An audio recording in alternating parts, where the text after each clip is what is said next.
is going on YouTube? Thank you for stopping back into JD's NerdVerse. My name is JD. We're going to dive into this today. So today we are actually giving a verdict for who is the number one starter in Generation 1. The number one starter, the three starters are Bulbasaur, Charmander, and Squirtle. Now my original prediction, I'll explain my original prediction and kind of go over why I can eliminate one right away. My original prediction was that I thought Charizard would be the best because he's my favorite, but I went ahead and said Bulbasaur would have the best time because there's this adage and there's kind of this, I don't want to say a rumor, but it's just kind of a theory people have that Bulbasaur is the best because your big battles in the game you match up very well against, which is not inaccurate at all. But it's not a complete story, and it's one reason why Bulbasaur is not the best starter in Generation 1, and I'll go into that. Before I get any more involved, though, please hit the subscribe button, notification bell. You get videos like this all the time. And, also follow me on Twitter and Instagram. It's JD's NerdVerse, and then it's JD's _nerd_verse. So who is the best starter in Gen 1? Well, let's rule out Bulbasaur. Bulbasaur is not the best starter in Gen 1 for a multitude of reasons. Like I said, I did pick Bulbasaur to have the best time, but after playing through, I didn't even have to play the other two. I'm like, yeah, he's not going to have the best time. And the reason why he didn't have the best time is the rumor that the theory that I said earlier is accurate. He does have advantages against gym leaders and against the big battles in the game like Giovanni and things like that. And there's not a gym that has a huge advantage against him until later. And in most playthroughs, except for this one, you have another water-type Pokemon to handle him. Any decent water Pokemon with Surf should be able to handle Blaine's gym. But in this playthrough, you weren't able to, but you're high enough level by that point, it doesn't matter. But the problem with Bulbasaur, it's not that... The fact that he can beat the gyms is accurate. But there's a couple things about him that are like very telling and cause the run to be longer than the other one, so which makes him not the best starter. First off, you don't get your first good move until level 13, whereas with Squirtle and Squirtle and Charmander, you get your first move at 8 and 9. Squirtle gets his Bubble at 8, and then Charmander gets Ember at level 9. You have to wait till level 13 to get Bulbasaur's Vine Whip. Here's also the other downside, is the power points for Vine Whip is only 10. Whereas with Squirtle and with Charmander, you're getting in like the 20 and 25 with extra attacks as well. So, for example, with Squirtle, you get level 15, you have Water Gun, Tackle, and Bubble. You get level 15 with Ivysaur, you have Leech Seed, which is a slow burn. You might be able to use that against, there's a couple Pokemon that's very effective against.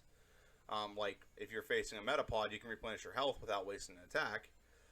But Tackle's not very effective against anything early. And Vine Whip, there's only 10 power points. So after 10 power points, you gotta go back and you gotta, you have to go back and you have to, heal and replenish your power points. So that is very detrimental. He'll blast through the first gym. Like, everyone played through the first gym at about the same level. But it's the fact that, one, Grass type is weak to Bug type. So Bulbasaur has a disadvantage there. So Vine Whip isn't super effective. So you're going to use a lot of tackles. So those are not 1 or 2 hit knockouts. So use about 3 or 4 hit knockouts because tackle is not very effective. Then you play Bird types. I don't think Bird is. I think in a roundabout way, Bird has an advantage over Grass because it's above it, so it has like some kind of advantage. But so you're not super effective against them. Rattatas maybe, and you come across maybe one hiker in Mountain Moon. So you got to look at it that you get level 13, you get Vine Whip. Don't get another move till level 30. Level 30, you get Razor Leaf. So you got to go from one point to another point. You got to go 17 levels in this game before you have another good move. And by then, you also get Body Slam. But you don't get a large variety of moves, and you also don't have a lot of power points. So you're constantly going back to heal to replenish health and power points. And because you're not fighting anything that's super weak to you other than the gym leaders, you're not going to get a lot of. You're not going to. You take more damage because they get the opportunity to attack you more. Whereas with Charmander and with Squirtle, you're doing one-hit knockouts across the board, and you're not taking as much damage. That's why I could leave where Brock's gym is. I don't remember the town. I can leave where Brock's gym is and go straight to Mount Moon without having to go back and heal, because of this dynamic in the game. Because of the fact that Charmander and Squirtle both have more like higher power points in one of their moves, and in Squirtle's case, he has 3 moves pretty early. Charmander actually only has 2, Scratch and Ember, but once you get to Mount Moon, Squirtle and Charmander, or Charmeleon and Wartortle at that point probably, you can add Mega Punch, which Bulbasaur can't. So you're not adding anything now. When you get out of Mount Moon, and you go to Missy's gym, do you have an advantage against Missy? Sure. But then once you fight her, once you fight the rival, unless you're over leveled a little bit, you're not going to have a lot of effect against that rival. Whereas with Squirtle and with Charmander, with Squirtle, you go right for that gym and beat her. You have a very powerful water move, Bubble Beam. And with Charmander, you have Mega Punch, so you can pretty much just go face your rival. You don't want to face Misty right away; you'll get knocked out. But you'll go face your rival, and you'll succeed pretty well because Mega Punch is pretty effective against everything he has. And then you're just going to steamroll with Squirtle and with Charizard. You're going to steamroll through Nugget Bridge. You're going to steamroll all the way to Bill's house. With Bulbasaur, I had to use a Max Ether to get my elixirs back, and I had to go back and heal once. So it just takes time, and those things in the game take time, and eventually the game opens up to you once you get Body Slam. You get growth. You can boost your stats and your defense, so that's helpful. But by that point, your timing in the game is drastically different, and where you're at in the game is drastically different. Like for example, you're not gonna see it on here, so I'm not gonna take my time fast forward through all of them to get to Rock Tunnel. When you go through Rock Tunnel, Bulbasaur is taking 10 more minutes on the game time than Squirtle and Charmander. So, and this is also not listed in this game. In this, I actually played through with Bulbasaur 2 times before I actually filmed it. I was actually filming one, and my daughter interrupted me. She's a year and a half. She didn't know any better. But in the other one I was playing through, and I was trying to figure out how to beat the Elite Four. And the Elite Four, I kept getting stuck on Agatha. None of her grass moves were effective. Here's a his grass moves, whatever. Here's a roaring indictment for why Bulbasaur is not the best starter. If you look at the end of the game, Venusaur, his moveset, I had no stab moves. If you don't know what stab moves are, same type attack bonus. So if I'm grass type, I'm using a grass move, I get a benefit because it's the same type attack move. Okay? That's like all these Pokemon I can get like Earthquake and stuff that aren't ground type. You can use it, but you don't have an extra bonus because it's not your typing. If that makes sense. So by the end of the game, here's the moves I had to end the game with. I had to end the game with Body Slam, Sleep Powder, Growth, and Mimic. Not one stab move there, not one grass type move.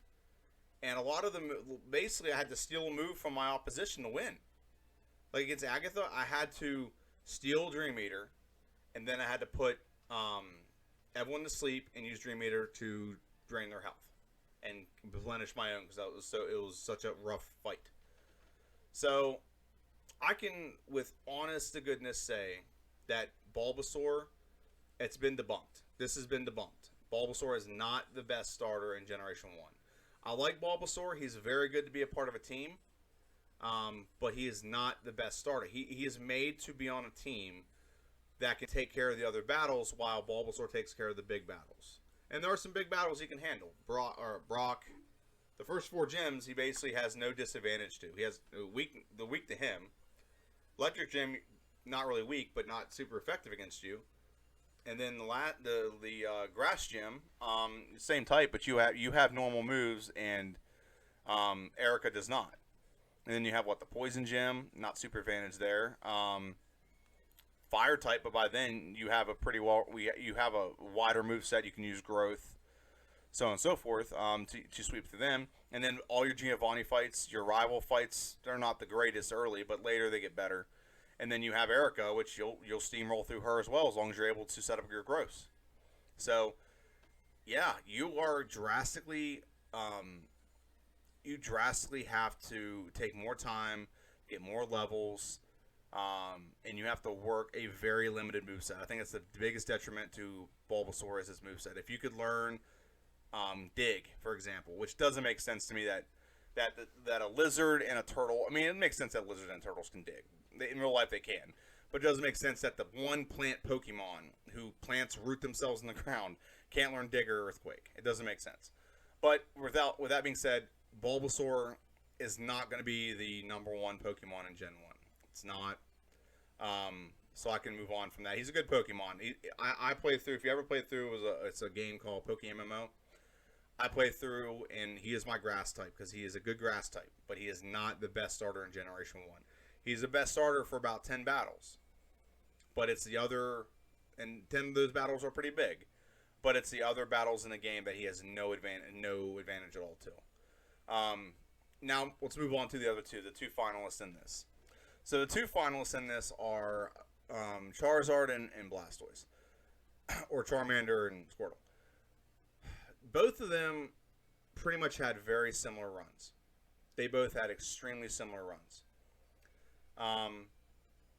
As I think Charizard, to me personally, is the best starter in Generation 1. For a solo playthrough or for a non-solo playthrough. And my point has been, my opinion has been reinforced with this playthrough. With Charizard, if you play through as a team, you are this is why I think he's the best Pokemon. Or the best starter, not the best Pokemon, best starter in Gen 1. You are forced with Charizard to build a good team because early in the game you are not at an advantage for any of the big battles. So you are forced to build a team. So for example, if you start out with Venusaur, who is going to be your fire type in Gen 1? You can't get a fire type till later. You can't get like Vulpix or Growlithe, depending on what game you play. And you can't get Moltres till later. You can't get Magmar till later. You can get Flareon around the same time as Growlithe or Vulpix. But you're almost 40% through the game or a third through the game right there at that point. So you've gone most of the game without a fire type that you haven't developed at all. Okay? Let's look at the next typing. If you get a water type early, you can still get a very good grass type. Vileplume and Victory Bell are very good grass type Pokemon. Okay, so you have options there. And if you go, and you still have the same issue with fire type though. You don't have a lot of fire type Pokemon. And then you look at, if you go with Charizard, you have the best of every world. You have a really good grass type you're gonna get out of Victory Bell or Vileplume. I'm gonna do a video on both Victory Bell and Vileplume, or Oddish and Bellsprout, and we'll see which of these three grass types in Gen 1 is the best. I think Execute might be a dark horse because it knows Psychic type, and Psychics have an advantage in Gen 1. But regardless of that, if you're looking at water types, you can get Gyarados. Gyarados is very good in Gen 1. It takes a little bit of time to get him. You gotta get him level 20, but Magikarp, you can get him to level 20, and you have a very good water Pokemon that you can get Bubble Beam to pretty early. He has Bubble Beam, he has Dragon Rage, he has Bite. Very strong Pokemon. And then if you don't want to go that route, one of my favorite Pokemon, Poliwrath. You can go get Poliwag, evolve into Poliwhirl, and then when you're a high enough level, once you get Amnesia, evolve it into Poliwrath. Very solid Pokemon, very solid water type. So you have the best of every world if you go with Charizard first. Now that's why, as a team, I've always thought Charizard was better because it helps you build a well-rounded team. Of every type, you can still get pretty good typing with the other two types. You can't do that with fire type. Fire type, it's a drastic drop off. I mean, I think it is. We're going to play through every one and find out, but I believe it's a drastic drop off between the two. And yeah, that's why I've always chosen Charizard as the best starter. Now, here's why I think Charizard is the best starter in Gen 1 on a solo playthrough as well. I feel he has more versatility. A lot of the game that we had to play through. Now, from like the last rival fight for the Elite Four on, we did have TM32. I'm not going to even deny that. The problem is, we got through the game before that without any stat boosters. Nothing that increased stats. Blastoise, we had to use stat boosters, and we had to use withdrawal for a decent part of the game to get through a lot of parts of the game. For example, when we beat Koga's Gym, we did not have the ability to, we did not have TM32 to boost our stats to make sure we outsped and outdid everything against Koga. We beat Koga straight up without having any badge boost. Now with Blastoise, we had to use the badge boost glitch. We had to use badge boost glitch against everyone prior to, or a lot of trainers, not everyone, but a lot of trainers prior to getting up to the second to last rival fight. The rival fight before you go down Victory Road. So that's one of the main reasons I picked Charizard as the best starter in Generation 1. He has such an he has what I call, he has the ability to brute force his way through some things. He just has some moves that are just so powerful that you can't top it. And if you were to go mono a mono Blastoise versus Charmander, if I am removed withdrawal and I remove double team, how much higher level would I have to be for Blastoise to get through the Elite Four? I think you'd have to be a way higher level than Charizard. I think you'd have to be a way higher level. I think Charizard could have done it without double team, maybe a couple levels higher, but Blastoise definitely couldn't have done it without double team. You couldn't even got to where we were in the game without withdrawal to do badge boost. So badge boost helps me get through the game quicker, so I'm not here for 3 hours. That's the benefit of it. But if you're looking at it statistically, those moves, without that move, Blastoise would have had a lot of problems with a lot of trainers before that. It definitely helped that the badge boost glitch. So like I said, Charizard didn't have the badge boost glitch up until he fought the rival, the second to last rival fight. So in my opinion, I think Charizard reigns supreme as the number one, the best starter in Gen 1 on a solo playthrough. Squirtle is right behind it. It's not far behind, and I'm not going to punish Bulbasaur for having moves available to it. That's not what I'm trying to do here. But I'm just looking at it like, what was the determining factor in this? The determining factor for Blastoise, the fact that its time mirrored Charizard's, is the simple fact that withdrawal helped it in a lot of battles, and if you took away the badge boost glitch, at least like using it or taking advantage of it and using it to my advantage, I think Charizard still gets through at a decent time, maybe about 5 or 10 more minutes with a couple levels on Victory Road. I could have fought a couple trainers there. I don't think Blastoise has that luxury. I don't think Blastoise is able to do that. So, but yeah, that's my recap for Gen 1. Or the Gen 1 starters. I don't dislike any of these starters. I think they all have their place, and I actually was excited to play through with Bulbasaur. I've never played through just with Bulbasaur before.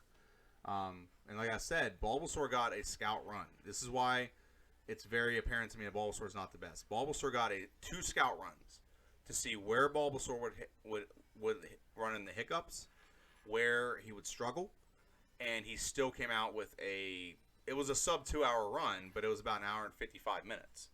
Whereas on a first time playthrough, first time attempts for Blastoise and Charmander, or Squirtle and Charmander, first time playthrough, they beat Venusaur by a good 15 minutes. So, and if I played through with both of them with a little bit of maybe more strategy or a little bit more knowledge of where we're going to struggle, I could probably shave about 10 minutes off both these runs. So you're looking at a sub hour and 30 minute run for both of these Pokemon. I think Blastoise would be about 5 minutes off. I think Charizard could shave about 10 minutes off. I think Charizard was a higher level than he needed to be to win with TM32. I could have probably saved a couple rare candies just to be safe. Yeah, that is my video. I know that may not sit well with some people. Some people may completely disagree. And they may look at the runs and think X, Y, and Z about the runs. But yeah, it's my opinion. It's my video. Let me know what you think in the comment section down below. Who do you think was the best in Generation 1? Who was the best Pokemon in Gen 1, in your opinion? That is my video. This has been JD's NerdVerse. My name is JD. Please subscribe. Please hit the like button. Please comment down below what you think, what your opinions are. And follow me on Twitter and Instagram, JD's NerdVerse on Twitter, at JD's NerdVerse, and JD's _nerd_verse on Instagram. Thanks for stopping by. Have a good one.